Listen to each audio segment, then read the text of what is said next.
Did we learn more about the Texans or more about the Seahawks in that game? Well, I think the Seahawks, we've always known who they were. Russell Wilson has been this way since he came into the league and surprised everyone as a starter and won a Super Bowl.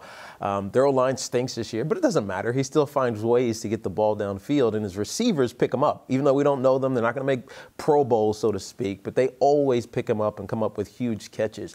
I think we learned a lot about the Houston Texans, really their head coach, Bill O'Brien, and his desire to get cute and his desire to try to do things that aren't typical. I'm old school in a way where I say, if you're not stopping what I'm doing, I'm going to keep running what I'm doing until you stop it. In this case, as this game came down the line, he started to put in some trick plays and some motion and handing the ball off, led to a big loss of yardage, which put them behind the 8-ball and forced them to give the ball back to Seattle. Now, we know Russell Wilson in that situation is kind of like the Tom Brady's of the world, or even Eli when he was at his prime. He's going to move the ball downfield, and he's going to get in the scoring position, and he's likely going to score, especially when your defense is exhausted, as we saw that Houston Texans on the winning touchdown to Jimmy Graham. I mean, they were just going through the motions. On one side, you have Russell Wilson. We know what he's capable of, elevating his teammates, an escape artist. I've heard some comparisons on the other side of Deshaun Watson to Russell Wilson. Yeah. Do you think that's an apt comparison, or is there a better one? They're very similar because they move well out of the pocket. You run them outside of pressure because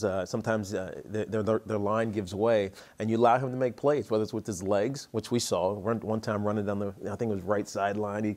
He had to get rid of the ball. He had to get 11 yards. He set up his blocker, drilled the DB. He gets the first down. Those are the type of things that Russell Wilson has always done. I think he's also very similar to what we saw in RG3 in RG3's first year, where he did a lot of that read zone option, gave him opportunities to expand the interior line for the running backs because you never know if he's keeping the ball and going around the edges. But I think he's a better passer. Right, he's a magician, right? The touchdown that he threw, the Lamar Miller, where he didn't see the blitzer, got spun around, stood on his feet, almost fell down, and then dimed it for 2 yards to Lamar Miller. Most quarterbacks don't make that play. His awareness of his receivers is something that is amazing, and he really has a chance to become the face of the NFL if he keeps growing the way that he's done in his rookie season.